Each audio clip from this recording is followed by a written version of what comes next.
শিবন, এই জঙ্গলটা তো অনেক বড় আর আমাদের কাছে তো পানিও নাই। আমরা যদি পানি না খেতে পারি তাহলে তো মরে যাবো। ভাই আপনি কোনো টেনশন করেন না। আরে শিবন, তুই কি করতেছস? নামাজ পড়বো ভাই, এখন শুধু আল্লাহ তাআলাই আমাদের শেষ ভরসা।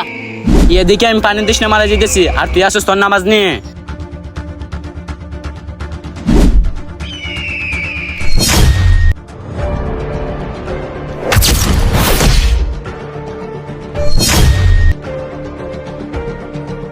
শিবন, তুই সর, আমিও নামাজ পড়বো।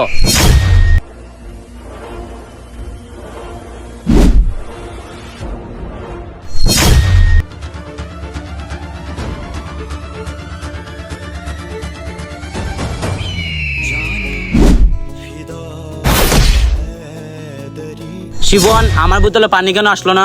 ভাই আল্লাহ তাআলা তাদেরকে সাহায্য করে, যে আল্লাহ তাআলার রহমতকে বিশ্বাস করে। আমার আল্লাহ তাআলার রহমতের উপরে পুরো বিশ্বাস ছিল, তাই আল্লাহ তাআলা তোমাকে না আমাকে সাহায্য করেছে।